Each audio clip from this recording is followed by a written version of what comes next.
सुप्रभात। Good morning friends. मैं ऋषि यादव आप सभी का DCIAS इंस्टीट्यूट पे स्वागत करता हूं। आज 6 फरवरी 2023 हम पढ़ेंगे आज का करंट अफेयर्स। जानेंगे क्या है महत्वपूर्ण सुर्खियां जिसको अलग अलग समाचार पत्रों से हमने एकत्रित किया है। इनका अध्ययन करेंगे हम सबसे बेहतर और सबसे अलग अंदाज में। हमारे साथ आप नए हैं तो प्लीज सब्सक्राइब कर लीजिए DCIAS इंस्टीट्यूट को। आज का अपना पहला सवाल है साथियों कि चीन का स्पाई बैलून यानी जासूसी गुब्बारा जो 1 फरवरी से आसमान में उड़ रहा था उसे किस देश ने अपने सुपरसोनिक मिसाइल से मार गिराया है? सिंगापुर, डेनमार्क, अमेरिका या रूस? इसका सही आंसर है ऑप्शन सी। अमेरिका ने चीन के जासूसी बैलून को अपने सुपरसोनिक मिसाइल जिसका नाम है 9X से मार गिराया है और इस सुपरसोनिक मिसाइल को अपने F-32 युद्धक विमान से लॉन्च किया था। क्या है पूरा माजरा, इस पर चर्चा कर लेते हैं। दरअसल चाइना का एक स्पाई बैलून हवा में अमेरिका के ऊपर तैर रहा था। उसने 1 फरवरी को ही अमेरिका की भूमि में या ये कि अमेरिका के क्षेत्र में प्रवेश कर लिया था। भूमि में नहीं, अमेरिका के स्काई क्षेत्र में प्रवेश कर लिया था, क्योंकि अमेरिका के जो सेक्रेटरी ऑफ स्टेट थे ब्लिंकन एंटन जी, वो चाइना की यात्रा पे जाने वाले थे। इससे पहले चाइना का एक स्पाई बैलून अमेरिका के ऊपर जासूसी के लिए आया था। यह बैलून 1 फरवरी को अमेरिका में दिखाई दिया। इसको अमेरिका जनता के द्वारा विरोध किया गया। ये क्या है, ये क्या है? एक तरीके से बाद में पता चला ये चाइना का एक स्पाई बैलून है। फिर भी इस पे अमेरिकी सरकार ने कोई एक्शन नहीं लिया, तो बाइडेन साहब की एक तरीके से किरकिरी होने लगी कि आप चाइना से डरते हो। तो अल्टीमेटली इन्होंने क्या किया कि इस गुब्बारे को अपने F-32 जो इनका लड़ाकू विमान है उससे 9X जो इनकी सुपरसोनिक मिसाइल है उसको लॉन्च किया और इस सुपरसोनिक मिसाइल ने इस गुब्बारे को हवा में ही ध्वस्त कर दिया। तो यह है पूरा घटना। इससे अमेरिका और चीन के बीच में तनाव बढ़ गया है। आने वाले समय में और ज़्यादा खतरनाक मोड़ ले सकता है अमेरिका और चीन के रिश्ते। बात अमेरिका की करें साथियों तो आप लोग जानते होंगे। सबसे पहले बात करते हैं, एक सवाल हमेशा पूछा जाता है कि अमेरिका की खोज किसने की थी? तो अमेरिका की खोज की थी क्रिस्टोफर कोलंबस ने। कब किया था? 1492 में अमेरिका की खोज क्रिस्टोफर कोलंबस ने की थी। वैसे ये भारत की खोज के लिए निकला था, लेकिन अपना मार्ग भटक कर ये अमेरिका की ओर चला गया और एक नई दुनिया की खोज की जिसे आज हम अमेरिका के नाम से जानते हैं। और तो अमेरिका का खोज क्रिस्टोफर कोलंबस ने 1492 में किया था। और एक सवाल और पूछा जाता है कि अमेरिका अपना स्वतंत्रता दिवस कब मनाता है? तो 4 जुलाई को अमेरिका अपना स्वतंत्रता दिवस मनाता है। वर्तमान अमेरिका की बात करें तो यहाँ के राष्ट्रपति हैं जो बाइडेन और यहाँ की उपराष्ट्रपति हैं कमला हैरिस। कमला हैरिस भारतीय मूल की हैं और जो बाइडेन जो हैं ये अमेरिका के राष्ट्रपति हैं। और अमेरिका में जो राष्ट्रपति होते हैं साथियों, उनका जो कार्यकाल होता है वो 4 वर्ष का होता है। ये सवाल कई बार पूछा गया है कि जैसे भारत में राष्ट्रपति का जो कार्यकाल है ये 5 वर्ष का होता है, तो अमेरिका में राष्ट्रपति का जो कार्यकाल है ये 4 वर्ष का होता है। अमेरिका के संबंधित एक महत्वपूर्ण सवाल बार बार एग्जाम्स में पूछे जाते हैं कि अमेरिकी ग्रेट लेक्स यानी जो महान झील है उसमें कौन कौन सी झील शामिल है? तो इसमें साथियों मिशिगन झील है, ओंटारियो झील है, सुपीरियर झील है, इरी झील है और हुरैन झील है।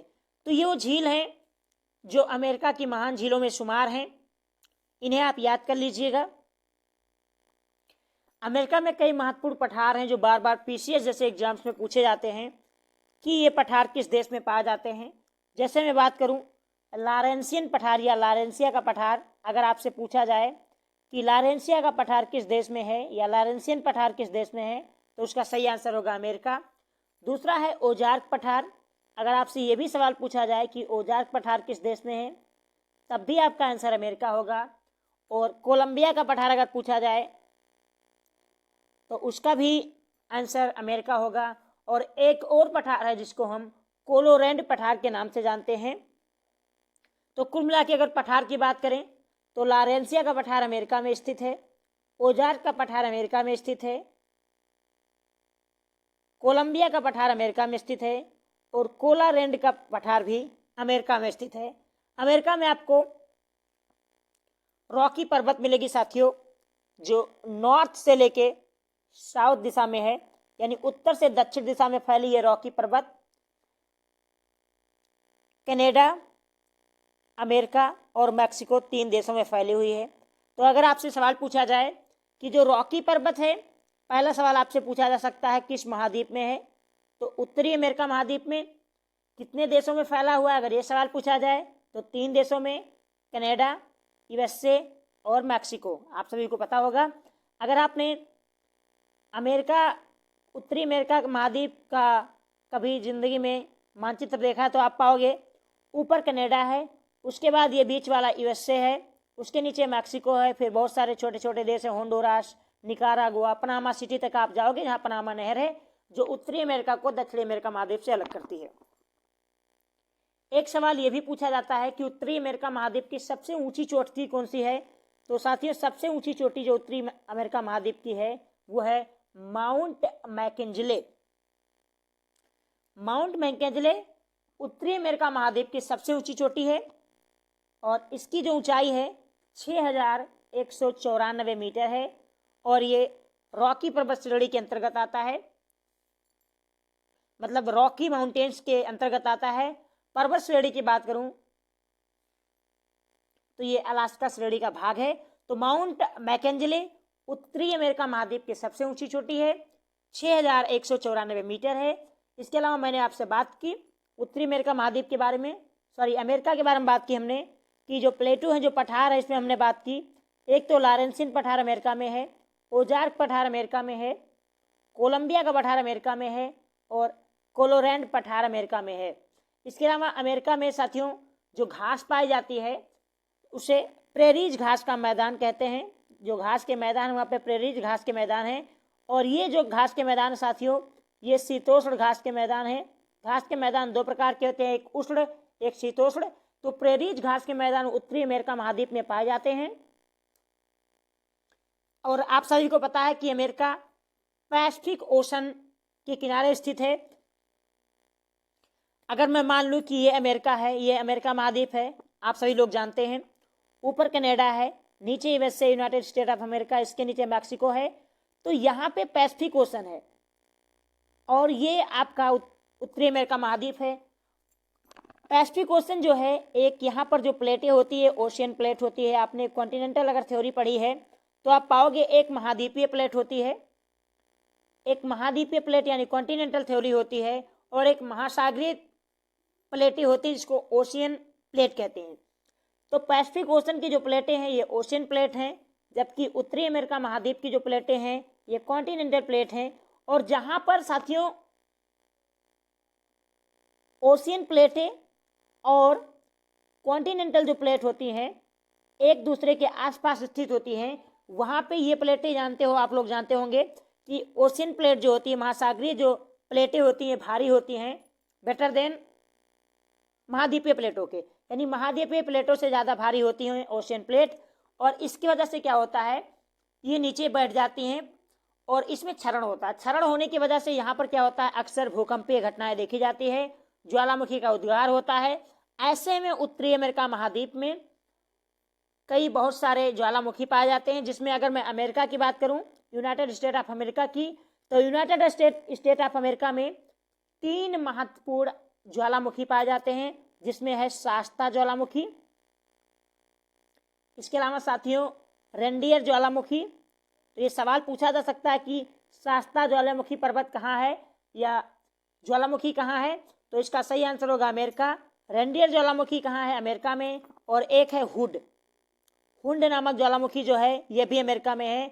और अमेरिका का जो हवाई द्वीप है साथियों, वो भी एक ज्वालामुखी द्वीप है। और स्पाई बैलून किसका था? आप सभी को पता है, चीन का था। तो चीन के बारे में थोड़ी बहुत चर्चा कर लेते हैं साथियों। चीन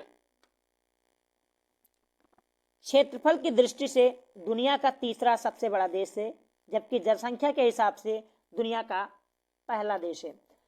जिनको नहीं पता उन्हें बता दें साथियों कि कौन सा देश सबसे बड़ा है क्षेत्रफल की दृष्टि से। इसे याद करने का सबसे बेहतर तरीका है, यहाँ पे आपको रशिया मिलेगा। रशिया दुनिया का सबसे बड़ा क्षेत्रफल की दृष्टि से सबसे बड़ा देश है। और उसी के सामने आप जाओगे तो आपको मिलेगा कनाडा। और जो ये कनाडा है ये दुनिया का क्षेत्रफल की दृष्टि से दूसरा सबसे बड़ा देश है। फिर इधर आप आओगे तो चाइना आपको मिलेगा। चाइना तीसरा सबसे बड़ा देश है। इसी के सामने आपको अमेरिका मिलेगा, यूएसए, ये चौथा सबसे बड़ा देश है। इस तरह आप याद कर सकते हो।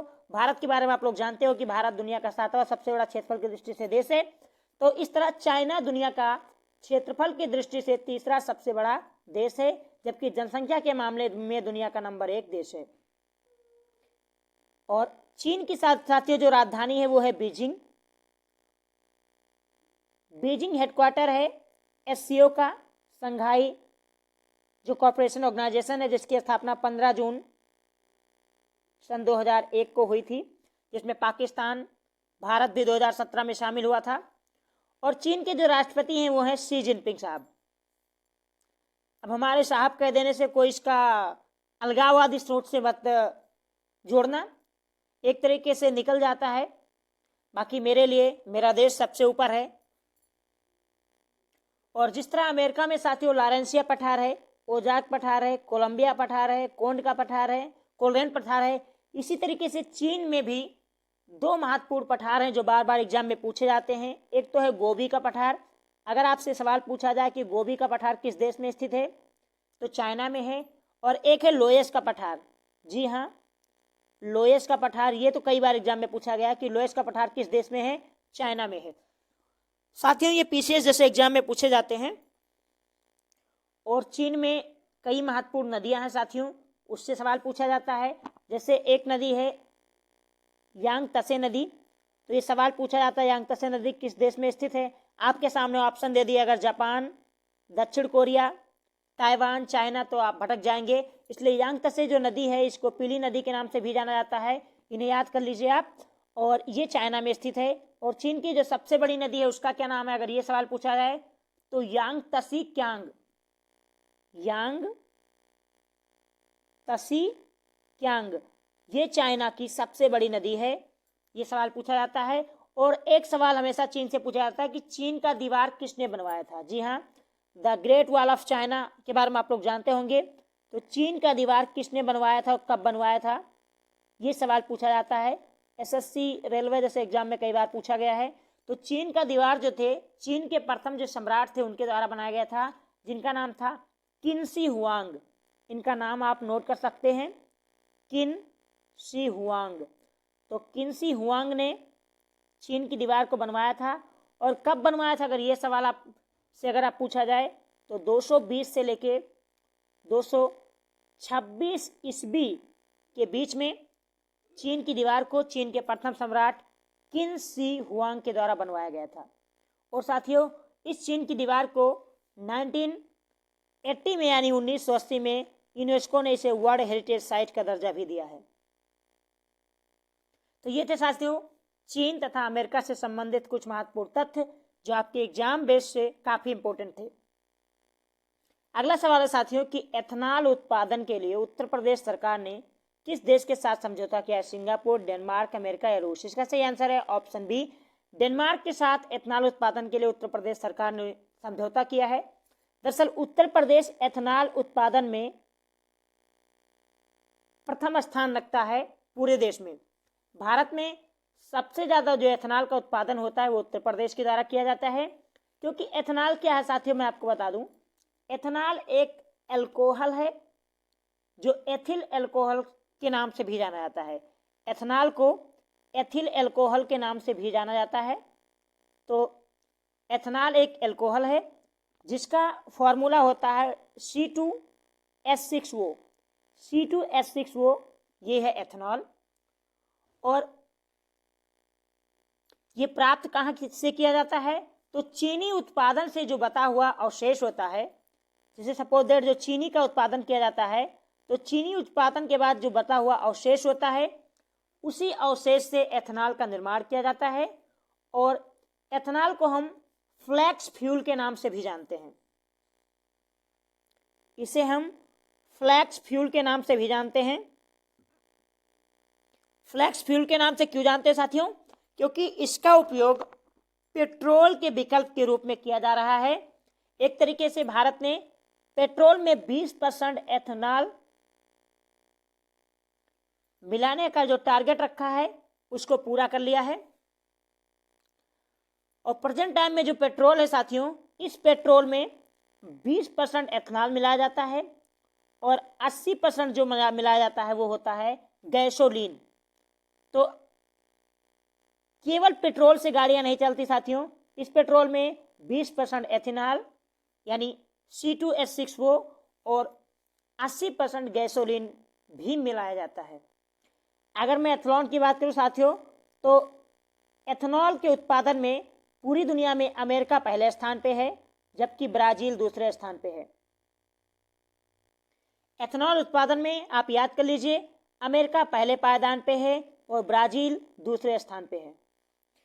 और इस बार आपने देखा होगा 2023-24 का जो बजट पेश किया गया है भारत सरकार के द्वारा, उसमें एक योजना की बात की गई है जिसका नाम है बेस्ट टू वेल्थ योजना। बेस्ट टू वेल्थ योजना की बात चर्चा की गई है। इस बेस्ट टू वेल्थ योजना के अंतर्गत चावल की भूसी जो होती है, पराली जो होती है, उससे भी एथेनॉल निर्माण करने की प्रक्रिया का बात की गई है। और विश्व इससे जो जैव ईंधन होता है उसका निर्माण किया जाएगा साथियों। और जो विश्व जैव ईंधन दिवस मनाया जाता है वो कब मनाया जाता है, इसको भी चलते चलते आप जान लीजिए। विश्व जैव ईंधन दिवस मनाया जाता है 10 अगस्त को। और जैव ईंधन के लिए अब Bharat waste to wealth scheme लेके आ रहा है, यानी बजट 2023-24 में जो घोषणा की गई है। और उत्तर प्रदेश सबसे बड़ा भारत में एथेनॉल उत्पादक राज्य है। तो ये थे साथियों एथेनॉल से संबंधित कुछ महत्वपूर्ण तथ्य। अब बढ़ते हैं अपने अगले सवाल की ओर। साथियों उत्तर प्रदेश की बात आई तो चलते चलते थोड़ा उत्तर प्रदेश के बारे में चर्चा कर लेते हैं। उत्तर प्रदेश की स्थापना हुई थी 24 जनवरी 1950 को। उत्तर प्रदेश के जो मुख्यमंत्री हैं वो है योगी आदित्यनाथ और यहाँ की राज्यपाल हैं आनंदीबेन पटेल। जी हाँ, गुजरात की पूर्व मुख्यमंत्री आनंदीबेन पटेल जी उत्तर प्रदेश की प्रेजेंट टाइम में राज्यपाल हैं, जबकि मुख्यमंत्री हैं योगी आदित्यनाथ। उत्तर प्रदेश की स्थापना 24 जनवरी 1950 को हुई थी। यूनेस्को ने उत्तर प्रदेश में अपने 3 महत्वपूर्ण वर्ल्ड हेरिटेज साइट घोषित किए हैं। आगरा का किला जो है इसको वर्ल्ड हेरिटेज साइट घोषित किया गया है यूनेस्को के द्वारा। ताजमहल को भी, जिसको शाहजहां के द्वारा बनवाया गया, इसको भी वर्ल्ड हेरिटेज साइट घोषित किया गया यूनेस्को के द्वारा। फतेहपुर सीकरी जो अकबर के द्वारा बनवाया गया, चिश्ती सलीम के सम्मान में बनवाया गया था फतेहपुर सीकरी को, और इसे भी वर्ल्ड हेरिटेज साइट घोषित किया गया यूनेस्को के द्वारा। जबकि आगरा का किला भी अकबर के द्वारा बनवाया गया था। तो आगरा का किला और फतेहपुर सीकरी जो अकबर के द्वारा बनवाए गए थे, ये वर्ल्ड हेरिटेज साइट यानी विश्व विरासत स्थल हैं जिसको यूनेस्को ने घोषित किया है। इसके अलावा ताजमहल जिसको शाहजहां के द्वारा मुमताज की याद में बनवाया गया, इसको भी वर्ल्ड हेरिटेज साइट घोषित किया गया यूनेस्को के द्वारा। यूनेस्को के बारे में आप लोग जानते होंगे, United Nation Educational Scientific Cultural Organization इसका पूरा नाम है। इसकी स्थापना हुई थी 16 नवंबर 1945 को और इसका हेडक्वार्टर जो है वो है पेरिस में। पेरिस आप सभी को पता होगा फ्रांस की राजधानी है और पेरिस स्थित है सीन नदी के किनारे। ये सवाल पूछा जाता है, जैसे सवाल पूछा गया दिल्ली किस नदी के किनारे स्थित है, यमुना। लंदन किस नदी के किनारे स्थित है, टेम्स। तो पेरिस किस नदी के किनारे स्थित है, सीन। और पेरिस में आपको मिलेगा एफिल टावर जिसको गुस्ताव एफिल ने डिजाइन किया था, इसीलिए उनके नाम पे इसका नाम पड़ा है एफिल टावर। उत्तर प्रदेश में एकमात्र राष्ट्रीय उद्यान है साथियों, जिसे हम दुधवा नेशनल पार्क के नाम से जानते हैं, जबकि यहाँ पर 4 महत्वपूर्ण टाइगर रिजर्व हैं। पहले इनकी संख्या हुआ करती थी 3, लेकिन हाल ही में रानीपुर टाइगर रिजर्व घोषित किया गया चित्रकूट के अंदर। तो अब उत्तर प्रदेश में 4 टाइगर रिजर्व हो गए हैं। एक तो दुधवा टाइगर रिजर्व पहले से है जो नेशनल पार्क है, पीलीभीत टाइगर रिजर्व है, बांधवगढ़ टाइगर रिजर्व, और एक और टाइगर रिजर्व घोषित किया गया है रानीपुरवा टाइगर रिजर्व। और ये देश का भी सबसे लेटेस्ट टाइगर रिजर्व है। पहले देश में जो टाइगर रिजर्व थे साथियों उनकी संख्या थी 52। अब जब रानीपुरवा टाइगर रिजर्व घोषित किया गया तो इनकी संख्या बढ़ के हो गई है 53। एक सवाल अगर आपसे पूछा जाता है कि देश का सबसे बड़ा टाइगर रिजर्व कौन सा है, तो श्री नागासैलम जो है आपको आंध्र प्रदेश के अंदर मिलेगा, वो टाइगर रिजर्व भारत का सबसे बड़ा टाइगर रिजर्व है। जबकि वो टाइगर रिजर्व आपको महाराष्ट्र के अंदर मिलेगा, सबसे छोटा टाइगर रिजर्व है। टोटल टाइगर रिजर्व भारत में कितने हैं? 23। सबसे लेटेस्ट कौन सा है? रानीपुरवा। अगर मैं नेशनल पार्क की बात करूं साथियों, तो देश में जो नेशनल पार्क है उनकी संख्या है टोटल 106। सबसे लेटेस्ट जो नेशनल पार्क है वो है दिबांग दिहांग नेशनल पार्क है। ये असम के अंदर घोषित किया गया है। असम में पहले 5 राष्ट्रीय उद्यान हुआ करते थे, जिसमें काजीरंगा था, मानस था, नमेरी, ओरांग, डिब्रू सुखोया। ये 5 नेशनल पार्क पहले असम में हुआ करते थे। बाद में 2 और नेशनल पार्क जोड़े गए, एक दिबांग दिहांग और दूसरा था रायमोना। तो अब इन दोनों के बाद पहले भारत में नेशनल पार्क हुआ करते थे 104, जब इसमें 2 नए असम में जोड़े गए तो इनकी संख्या हो गई 106। तो 53 टाइगर रिजर्व हैं, 106 राष्ट्रीय उद्यान हैं। और साथियों उत्तर प्रदेश की राजधानी जो है वो है लखनऊ। लखनऊ की स्थापना किसने की थी? तो लखनऊ के नवाब ने किया था, उनका नाम था आसुफदौला। आसुफदौला लखनऊ के नवाब थे। इन्होंने लखनऊ की स्थापना की थी। कब की थी? 1775 में। और इन्हीं आसुफदौला ने इमामबाड़ा आपको लखनऊ में मिलेगा, बड़ा इमामबाड़ा भूल भुलैया के नाम से जिसे आप जानते हैं, इसका भी निर्माण आसुफदौला ने ही करवाया था। और नवाबों का शहर जो है उसे लखनऊ को कहा जाता है। यानी नवाबों का शहर किसे कहा जाता है, ये सवाल अगर आपसे पूछा जाए तो लखनऊ को ही कहा जाता है। अब बढ़ते हैं साथियों अपने अगले सवाल की ओर। आज का अगला सवाल है कि सर्वोच्च न्यायालय के 73वें वर्षगांठ पर किस देश के मुख्य न्यायाधीश को मुख्य अतिथि के रूप में आमंत्रित किया गया था? सिंगापुर, जापान, अमेरिका या रूस? इसका सही आंसर है ऑप्शन ए, सिंगापुर के जो मुख्य न्यायाधीश थे उन्हें सुप्रीम कोर्ट के 73वें स्थापना वर्षगांठ पे आमंत्रित किया गया था। इन महान भाव का जो नाम है, इनका नाम ये आप याद रख सकते हैं, सुंदरेश मेमन नाम है इनका। तो सुंदरेश मेमन साहब जो भारतीय मूल के हैं, ये सिंगापुर के कोर्ट के चीफ जस्टिस हैं। इन्हें आमंत्रित किया गया था भारत में 73वें वर्षगांठ के सुप्रीम कोर्ट का स्थापना कब हुआ था? अगर आपको जानना है तो मैं बता दूं, 28 जनवरी 1950 को किया गया था, यानी 26 जनवरी के 2 दिन बाद। दरअसल वैसे जो सुप्रीम कोर्ट है, इस सुप्रीम कोर्ट को पहले फेडरल कोर्ट के नाम से जाना जाता था।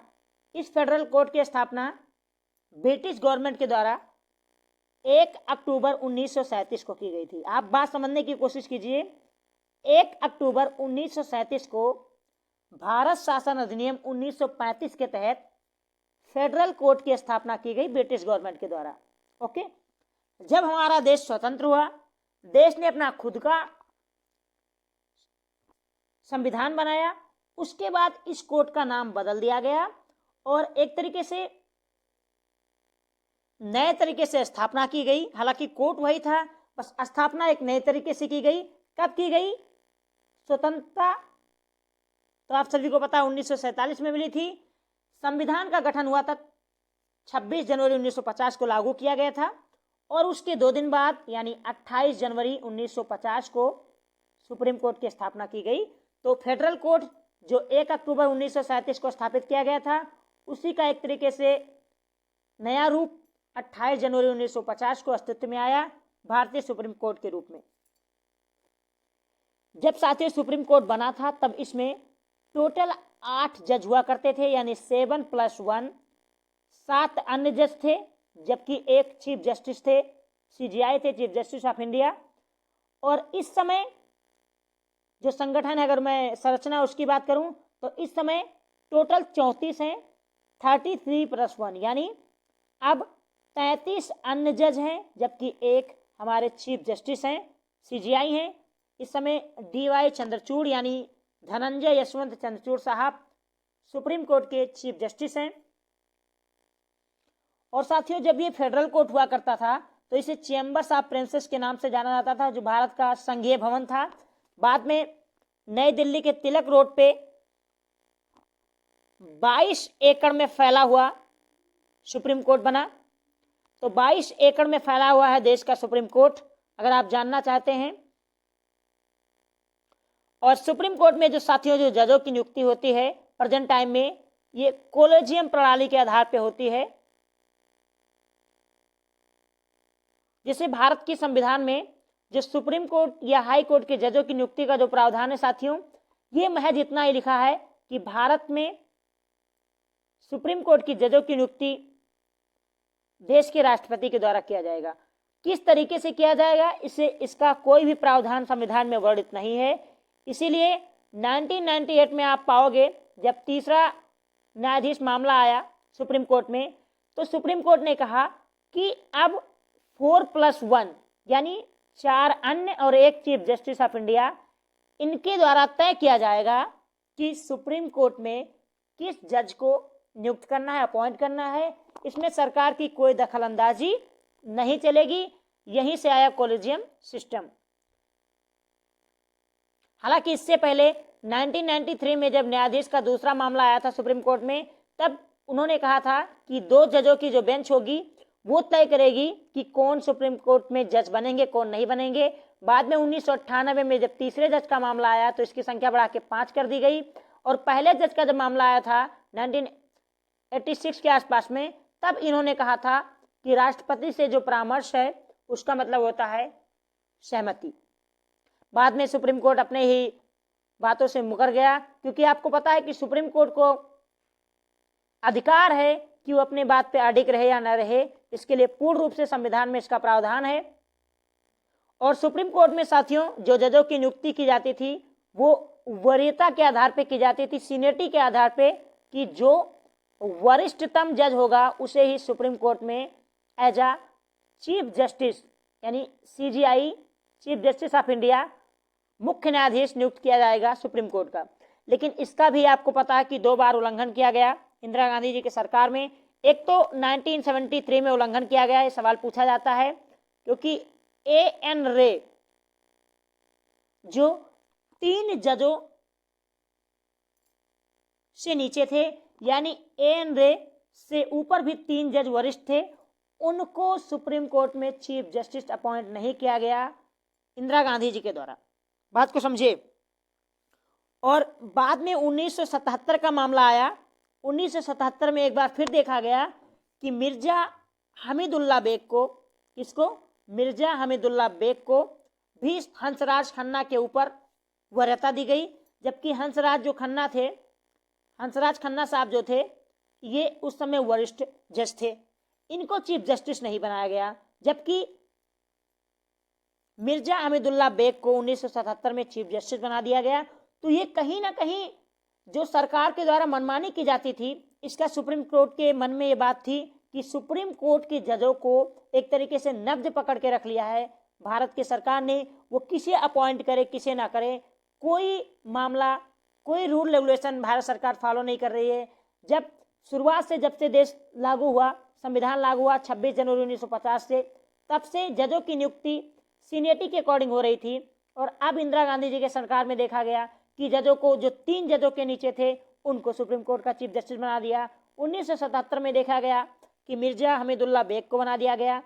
तब जाके 1986 में पहला जज मामला आया और वहां सुप्रीम कोर्ट ने एक तरीके से ये सोचा कि अब सुप्रीम कोर्ट के जजों की नियुक्ति सुप्रीम कोर्ट ही करेगा, क्योंकि सरकार अगर मनमानी करेगी तो कल न्याय में अंतर पाया जाएगा, न्यायपालिका को दबाव बनाने की कोशिश की जाएगी सरकार के द्वारा, जो किया भी गया इंदिरा जी के सरकार में। हम जानते हैं आपातकाल में कैसे न्याय व्यवस्था को खत्म करने की पूरी तरीके से कोशिश की गई थी। और अल्टीमेटली 1998 में जब तीसरा न्यायाधीश का मामला आया तो कोलिजियम सिस्टम पूरी तरीके से लागू कर दिया, यानी 5 जजों की बेंच तय करेगी कि अगला जस्टिस कौन होगा। और हम लोग जानते हैं साथियों कि जो सुप्रीम कोर्ट है ये संविधान के भाग 5 में वर्णित है। अगर आर्टिकल की मैं बात करूं तो आर्टिकल 124 से लेके 147 के बीच में सुप्रीम कोर्ट के गठन, प्रावधान, शक्तियों की बात की गई है। आर्टिकल 124 1 में सुप्रीम कोर्ट के न्यायाधीशों की नियुक्ति की बात की गई है और आर्टिकल 129 के तहत सुप्रीम कोर्ट जो है एक अभिलेखीय न्यायालय है, यानी सुप्रीम कोर्ट के द्वारा जो भी वर्डिक्ट दिया जाएगा वो सुरक्षित रहेंगे और उसके खिलाफ कोई भी जाता है तो कोर्ट ऑफ कंडम यानी कोर्ट की अवहेलना माना जाएगा, जिसके तहत आप सभी को पता है कि 6 वर्ष की सजा और 20,000 रुपये तक का जुर्माना है। अभी प्रशांत भूषण के मामले में आपने देखा कि उनके ऊपर 1 लाख रुपये का जुर्माना लगाया गया था, क्योंकि ये इतने बड़े वकील हैं कि इनके लिए कोई जुर्माना मायने नहीं रखता था। तो एक तरीके से इनका अपमान करने के लिए सुप्रीम कोर्ट ने 1 रुपये का जुर्माना लगाया था। तो प्लीज सुप्रीम कोर्ट के फैसलों के खिलाफ ना ही जाएं तो बेहतर होगा, क्योंकि 129 के तहत सुप्रीम कोर्ट एक अभिलेखीय न्यायालय है और आर्टिकल 143 के तहत आप सभी को पता है कि सुप्रीम कोर्ट 2 मामलों में राष्ट्रपति को सलाह दे सकता है, एक अनिवार्य है, एक अनिवार्य नहीं है। और एक आर्टिकल 137 के तहत सुप्रीम कोर्ट जो है अपने ही मुद्दों पर पुनः रिव्यू कर सकता है और इसी के तहत सुप्रीम कोर्ट को पावर है कि सपोज दैट आप सुनते हैं कि इस पे सुप्रीम कोर्ट ने फैसला दिया था, अब उस फैसले से पलट गया, क्योंकि सुप्रीम कोर्ट को अपने ही फैसले पर रिव्यू करने का अधिकार आर्टिकल 137 देता है। और कुछ महत्वपूर्ण मुद्दे जो सुप्रीम कोर्ट में ही देखे जा सकते हैं, जैसे अगर राष्ट्रपति प्रधानमंत्री से संबंधित कोई चुनाव का मुद्दा हो तो केवल सुप्रीम कोर्ट में लाया जा सकता है। आर्टिकल 32 के तहत आप फंडामेंटल राइट को लेकर सीधे सुप्रीम कोर्ट में जा सकते हैं, जबकि हाई कोर्ट में भी जा सकते हैं आर्टिकल 126 के तहत, आर्टिकल 226 के तहत हाई कोर्ट में भी जा सकते हैं और आर्टिकल 32 के तहत सीधा फंडामेंटल का उल्लंघन होता तो आप सुप्रीम कोर्ट में जा सकते हैं। और आर्टिकल 131 ये मूल क्षेत्राधिकार का पावर है सुप्रीम कोर्ट के पास, यानी मूल क्षेत्राधिकार का पावर का मतलब हो गया कि ये केवल सुप्रीम कोर्ट में ही लाया जा सकते हैं और इसके अलावा कहीं नहीं जा सकते हैं। और मूल क्षेत्राधिकार 131 के तहत यदि सेंट्रल या किसी स्टेट के बीच में किसी संवैधानिक मुद्दे को लेकर कोई बहस हो रही हो, किसी स्टेट और स्टेट के बीच में कोई ऐसा मुद्दा हो जो संवैधानिक मामलों से जुड़ा हुआ हो, 2 राज्य या 2 से अधिक राज्यों के बीच में आपस में कोई विवाद हो, इन सारे मुद्दों को आर्टिकल 131 के तहत सुप्रीम कोर्ट में ही देखा जाएगा और कहीं नहीं जाया जा सकता है। और साथ ही एक सवाल बार बार पूछा जाता है कि सुप्रीम कोर्ट की प्रथम महिला जज कौन सी थी, तो वो थी फातिमा बीबी। जी हाँ, फातिमा बीबी सुप्रीम कोर्ट की प्रथम महिला जज थी जो 1989 में अपॉइंट हुई थी 1989 में। उसके बाद दूसरी जो महिला जज थी सुजाता मनोहर, और उसके बाद हम देखते हैं रूमा पाल। और टोटल अब तक सुप्रीम कोर्ट में कितनी महिला जज हो चुकी हैं, अगर ये सवाल आपसे पूछा जाए तो आंसर है 11। और साथियों संभवतः 2027 में बेला त्रिवेदी जो हैं ये सुप्रीम कोर्ट की प्रथम महिला सीजीआई बनेंगी। बेला त्रिवेदी, अगर सीनियरिटी के आधार पर जजों को अपॉइंट किया जाएगा तो 1927 में बेला त्रिवेदी जी भारत की प्रथम महिला चीफ जस्टिस बनेंगी। और जबकि एक सवाल पूछा जाता है कि हाई कोर्ट की प्रथम महिला चीफ जस्टिस कौन थी, तो वो थी लीला सेठ। किस हाई कोर्ट में बनी थी साथियों, तो दिल्ली हाई कोर्ट में चीफ जस्टिस बनी थी लीला सेठ जी 5 अगस्त 1991 को। तो 5 अगस्त 1991 को लीला सेठ जी दिल्ली हाई कोर्ट में प्रथम महिला मुख्य न्यायाधीश बनने का गौरव प्राप्त किया इन्होंने। और साथियों वर्तमान के सुप्रीम कोर्ट में 3 महिला जज हैं इस समय। एक तो हैं जस्टिस हेमा कोहली जी हैं, और एक हैं बीबी नागरत्ना जी हैं, और एक हैं बेला बी त्रिवेदी। तो बेला बी त्रिवेदी संभवतः 2027 में चीफ जस्टिस बनेंगी, प्रथम महिला। और बीबी नागरत्ना और जस्टिस हेमा कोहली ये 3 वर्तमान में सुप्रीम कोर्ट महिला जज हैं। इन्हें आप याद रख लीजिए। तो ये था सुप्रीम कोर्ट से संबंधित कुछ प्रमुख तथ्य, इन्हें आप याद रखिएगा। अगला सवाल है साथियों कि हाल ही में किस देश ने विकिपीडिया पे बैन लगा दिया है? पाकिस्तान, चीन, अमेरिका या रूस? पाकिस्तान ने ईसानंद का मामला उठाते हुए कि उनके ईश्वर का अपमान किया गया है, इसके तहत उन्होंने विकिपीडिया पे बैन लगा दिया है। पाकिस्तान के बारे में आप लोग जानते होंगे, इसकी राजधानी है इस्लामाबाद। और पाकिस्तान के जो प्रेजेंट टाइम में प्रधानमंत्री हैं वो हैं शहबाज शरीफ। तो शहबाज शरीफ पाकिस्तान के समय प्रधानमंत्री हैं। पाकिस्तान में बिजली महंगाई अपने चरम पे है, बिजली बिल्कुल नहीं है, उनके हेडक्वार्टर तक में अंधेरा रहता है, महंगाई अपने चरम पे है, दिवालिया के कगार पे पहुंच चुका है इस समय पाकिस्तान। अगला सवाल है साथियों कि एशिया की सबसे बड़ी हेलीकॉप्टर फैक्ट्री भारत के किस राज्य में स्थापित की गई है? उत्तर प्रदेश, राजस्थान, कर्नाटक या उड़ीसा? इसका सही आंसर है ऑप्शन सी, उत्तर प्रदेश में, कर्नाटक में एक जगह है जिसका नाम है तुमकुरू। जी हाँ, तुमकुरू कर्नाटक में एक जगह है। इस तुमकुरू में हॉल यानी हिंदुस्तान एरोनॉटिकल लिमिटेड जो है उसने अब तक का सबसे बड़ा हेलीकॉप्टर कारखाना स्थापित किया है और ये एशिया का सबसे बड़ा हेलीकॉप्टर कारखाना होगा। और इस कारखाने में साथियों हॉल द्वारा LCH यानी आप लोग जानते होंगे लाइट कॉम्बाइंड हेलीकॉप्टर, जो अब तक का सबसे बड़ा है, सबसे सस्ता हेलीकॉप्टर है, सबसे हल्का हेलीकॉप्टर है, वो हाल के द्वारा जो बनाया गया था, जिसको प्रचंड नाम दिया था रक्षा मंत्री ने, सुर्खियों में था, आप सभी लोग जानते होंगे। इसका निर्माण किया जाएगा यहाँ पे। इसके अलावा IMRH नामक हेलीकॉप्टर भी निर्मित किया जाएगा, LUH नामक हेलीकॉप्टर भी निर्मित किया जाएगा और LCH तो किया ही जाएगा, LCH तो किया ही जाएगा साथियों। अगर बात हम कर्नाटक की करें दोस्तों, तो कर्नाटक के बारे में आप लोग जानते होंगे। कर्नाटक राज्य की स्थापना 1 नवंबर 1956 को हुई थी, जब राज्य पुनर्गठन अधिनियम लाया गया था और इस समय 14 राज्य और 6 केंद्र शासित प्रदेशों की स्थापना की गई थी। कर्नाटक के जो मुख्यमंत्री हैं वो हैं बोसोराज बोम्बई साहब और थावरचंद जो गहलोत हैं यहाँ के राज्यपाल हैं। तो कर्नाटक की स्थापना 1 नवंबर 1956 को हुई थी। बोसोराज बोम्बई यहाँ के मुख्यमंत्री हैं, थावरचंद गहलोत यहाँ के राज्यपाल हैं। और साथियों कर्नाटक को पहले मैसूर के नाम से जाना जाता था, 1973 में इसका नाम बदल के कर्नाटक कर दिया गया। कर्नाटक में आपको 2 महत्वपूर्ण वर्ल्ड हेरिटेज साइट पाए जाएंगे। भारत में टोटल वर्ल्ड हेरिटेज साइट जो है उनकी संख्या है 40, 32 इसमें कल्चरल हैं, 7 नेचुरल हैं और 1 मिश्रित है, कंचनजंगा, जो आपको सिक्किम में मिलेगा।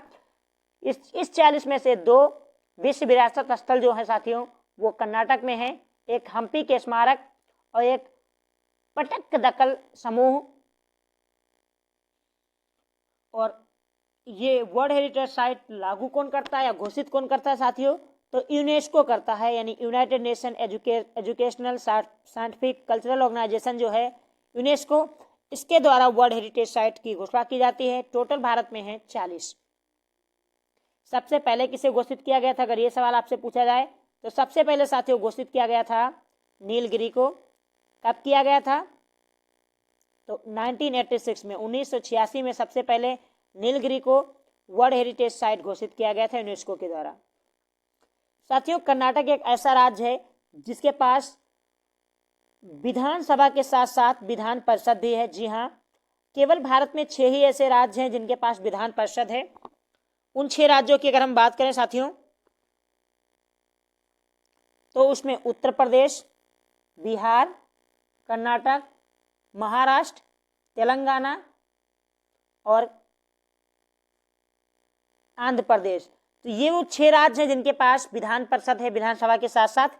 उत्तर प्रदेश, बिहार, कर्नाटक, मध्य प्रदेश, तेलंगाना और आंध्र प्रदेश। तो ये टोटल 6 हैं। पहले हुआ करता था साथियों तमिलनाडु के पास भी, लेकिन 2010 में तमिलनाडु ने अपना विधान परिषद खत्म कर दिया है। हालांकि उड़ीसा ने विधान परिषद के लिए अब अप्लाई किया है, क्योंकि विधान परिषद बनने में ना बहुत लंबा प्रोसेस होता है साथियों, क्योंकि इसको बनने के लिए सबसे पहले आप सभी को पता है कि उस राज्य के जो विधानसभा होती है उसके द्वारा पारित किया जाना चाहिए। जब कभी विधान परिषद का निर्माण करना होगा तो उस राज्य के विधान परिषद के द्वारा एक तो पारित किया जाए, और उसके बाद साथियों क्या होता है, जब विधान परिषद पारित कर दे तो संसद में भी पारित किया जाता है, और संसद में दोनों सदनों में, राज्यसभा में और लोकसभा में भी 2/3 बहुमत से पारित होना चाहिए, जबकि ये भी 2/3 बहुमत से राज्यों के द्वारा पारित किया जाता है। और इतना होने के बाद फिर ये राष्ट्रपति के पास जाता है, और राष्ट्रपति जब इस पर अपनी अनुमति देता है तब जाके किसी विधान परिषद का निर्माण होता है। और जब कोई विधान परिषद बनता है साथियों, और इस निर्माण की प्रक्रिया को, संशोधन जो किया जाता है, ये 368 के अंतर्गत नहीं आता, यानी संविधान संशोधन की जो प्रक्रिया है 368, इसके अंतर्गत किसी विधान परिषद के निर्माण को नहीं लाया जाता है। और जैसा मैंने कहा कि जब कोई राज्य होता है, जब कोई स्टेट होता है, उसमें एक तो विधानसभा होता है और एक विधान परिषद होता है। तो विधान परिषद में कितने लोग रह सकते हैं, अगर ये सवाल पूछा जाए साथियों, तो जितना विधानसभा में सीटें हैं, जैसे अगर मैं उत्तर प्रदेश की बात करूं 403, ठीक है, जितना उत्तर प्रदेश में 403 विधानसभा सीटें हैं, तो इस विधानसभा के केवल इतने सदस्य होने चाहिए कि वो 1/3 भाग से ज्यादा ना हो, यानी जितने भी सदस्य आपके विधानसभा में रहेंगे उससे 1/3 से सदस्यों से ज्यादा नहीं होनी चाहिए विधान परिषद के सदस्यों की संख्या। और विधान परिषद में कौन कौन चुने जा सकते हैं, इसका एक लंबा सा प्रोसेस है जो बहुत सारे स्टूडेंट्स को नहीं याद होता, मैं बता दूं। इसमें तो साथियों 1/3 सदस्य ऐसे होते हैं जो नगर पालिका यानी म्युनिसिपल कॉर्पोरेशन से आते हैं, या डिस्ट्रिक्ट बोर्ड यानी जिला बोर्ड से आते हैं, या स्थानीय स्वशासन से आते हैं, या स्थानीय प्रशासन से आते हैं। तो नगर पालिका, डिस्ट्रिक्ट बोर्ड या स्थानीय जो सरकार होती है, उनके द्वारा 1/3 लोग चुने जाते हैं। इसके अलावा 1/3 लोग विधान परिषद में उनके द्वारा चुने जाते हैं जो विधानसभा के निर्वाचित सदस्य होते हैं, यानी जो विधानसभा पहले से होती है उनके जो सदस्य होते हैं, जितने भी सदस्य हैं, उनके द्वारा भी 1/3 लोगों को चुना जाता है। नगर पालिका, जिला बोर्ड के द्वारा 1/3 लोगों को चुना जाता है। और इसके बाद फिर जो हायर शिक्षा वाले होते हैं, टीचर होते हैं जो बड़े बड़े संस्थानों में पढ़ाते हैं, उनके द्वारा भी 1/2 लोगों को चयन किया जाता है। और अंत में हम पाते हैं कि उस राज्य के राज्यपाल के द्वारा 1/6 लोगों को चयनित किया जाता है, यानी मनोनीत किया जाता है। तो ये तो राज्यपाल मनोनीत करता है। इस तरह टोटल जितने भी राज्यसभा में विधान परिषद में आते हैं उनकी संख्या होती है। तो एक बार पुनः आप याद कर लीजिए, क्योंकि एक लंबा प्रोसेस है, और ना था आप भूल जाएंगे, आपकी मेहनत खराब हो जाएगी। 1/3 लोग जो होते हैं वो विधान सभा में बैठे हुए एमएलए के द्वारा चुने जाते हैं। फिर 1/3 जो लोग होते हैं वो नगर पालिका जो होते हैं, जो जिला बोर्ड होते हैं, जो स्थानीय स्वशासन होते हैं, उनके द्वारा चुने जाते हैं। 1/2 लोग वो उनके द्वारा चुने जाते हैं जो हायर इंस्टीट्यूशन में पढ़ाते हैं, जो टीचर्स होते हैं, यानी जो शिक्षक होते हैं, उनके द्वारा 1/2 लोग चुने जाते हैं। और 1/6 लोग राज्यपाल के द्वारा मनोनीत किए जाते हैं। इनसे बनता है विधान परिषद। और संविधान में इसके बारे में क्या वर्णन है साथियों? आर्टिकल 169 यानी अनुच्छेद 169 विधानसभा के गठन का प्रावधान करता है, जबकि आर्टिकल 171 इसकी संरचना की बात करता है, जिस रचना की हमने अभी बात की 1/3, 1/3, 1/2, 1/6, ये संरचना की बात की गई आर्टिकल 171 में। और एक है आर्टिकल 173, ये बताता है कि जब भी कोई विधान परिषद का सदस्य चुना जाएगा तो उसकी उम्र 30 वर्ष से कम नहीं होनी चाहिए, उसका नाम मतदाता सूची में होना चाहिए, पागल दिवालिया ना हो, भारत का नागरिक होना चाहिए। अब बढ़ते साथियों अपने अगले सवाल की ओर। अगला सवाल है, किस राष्ट्रमंडल देश ने अपने बैंक के नोटों से ब्रिटिश राजशाही को हटा दिया है? Canada, Australia, New Zealand, Papua New Guinea. इसका सही आंसर है साथियों ऑप्शन बी, ऑस्ट्रेलिया ने अब राष्ट्रमंडल देश है ऑस्ट्रेलिया, आप सभी को पता है, अभी मैं चर्चा करता हूं डिटेल से। उसने अपने बैंक की नोटों से ब्रिटिश राजशाही को हटा दिया है। दरअसल जो राष्ट्रमंडल है साथियों, इसकी स्थापना हुई थी 1 दिसंबर 1931 को। पहला फैक्ट आप ये याद रखिए कि राष्ट्रमंडल, देश नहीं, राष्ट्रमंडल एक संस्था है, इसकी स्थापना की गई थी 1 दिसंबर 1931 में। ठीक है, इसका हेडक्वार्टर आपको लंदन में मिलेगा। फैक्ट नंबर 2, इसमें टोटल 56 देश हैं। ठीक है, तो क्या 56 के 56 देश अपने बैंक के नोटों पर ब्रिटिश राजशाही को रखते हैं? आंसर है जी नहीं। अब सवाल उठता है क्यों? दरअसल साथियों बता दूं कि आप पाओगे 1931 में राष्ट्रमंडल की स्थापना होती है 1 दिसंबर को। राष्ट्रमंडल में वो देश शामिल है जिनके ऊपर ब्रिटिश ने कभी ना कभी शासन किया है, और बहुत सारे देश ऐसे हैं जिन पे शासन किया है लेकिन वो भी ब्रिटिश राष्ट्रमंडल में शामिल नहीं है। और जब जैसे भारत 15 अगस्त 1947 को आजाद हुआ तो भारत ने अपना एक संप्रभु राष्ट्र बनने की बात की। हम एक इंडिपेंडेंट कंट्री, हम किसी के ऊपर डिपेंड नहीं रहेंगे, यानी भारत ने अपना राष्ट्रपति बताया। भारत में अपना खुद का एक प्रेसिडेंट होता है। और दुनिया में 15 ऐसे देश है साथियों जहां पर राष्ट्रपति नहीं है।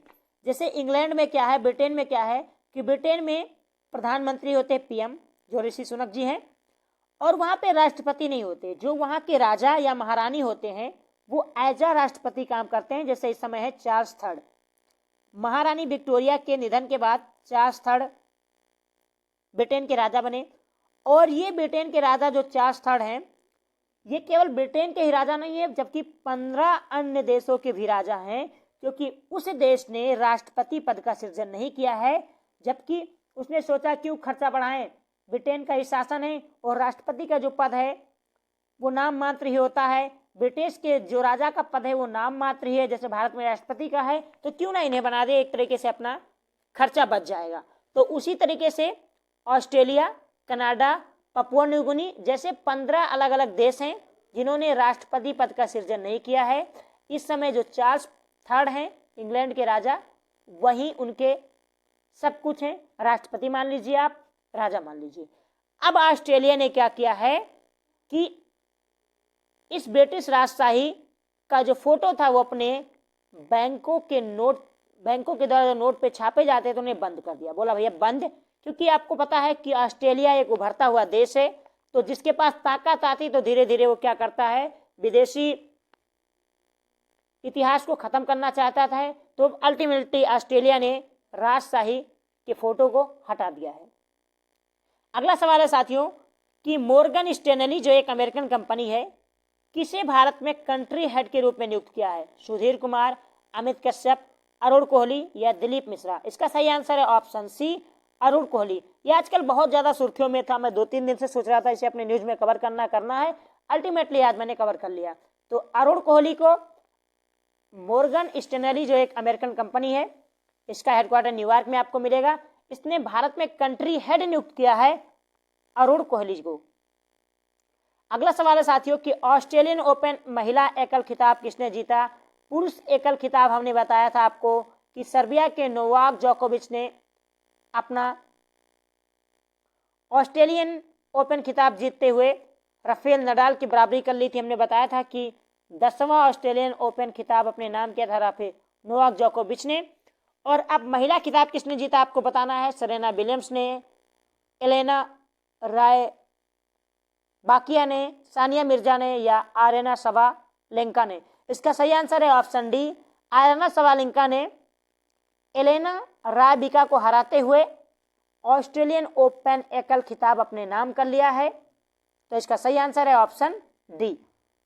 साथियों ऑस्ट्रेलियन ओपन जो खिताब था, जिनको नहीं पता उन्हें बता दी, टेनिस से संबंधित एक टूर्नामेंट होता है, खिताब होता है। 4 बड़े टूर्नामेंट आयोजित किए जाते हैं टेनिस से संबंधित, Australian open, French open, Wimbledon और अमेरिकन ओपन। ठीक है, अभी ऑस्ट्रेलियन ओपन 2023 हो रहा है, जिसमें पुरुषों में जीता नोवाक जोकोविच ने, महिलाओं में हमने आपको बता दिया कि आरेना ने जीता है। अब बढ़ते अपने अगले सवाल की ओर साथियों।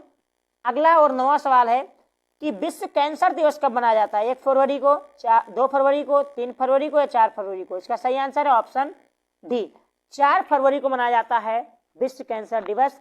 1 फरवरी को साथियों हमने मनाया तटरक्षक दिवस, और 1 फरवरी को डीआरडीओ की स्थापना भी हुई थी 1958 में, तो डीआरडीओ स्थापना दिवस भी हमने मनाया 1 फरवरी को, और जबकि 4 फरवरी को हमने मनाया विश्व कैंसर दिवस। अगला सवाल और आखिरी सवाल है साथियों आज का कि the poverty of the political economics नामक पुस्तक किसने लिखी है? किरण बेदी, शशि थरूर, मेघनाथ देसाई या सूरज सुधीर?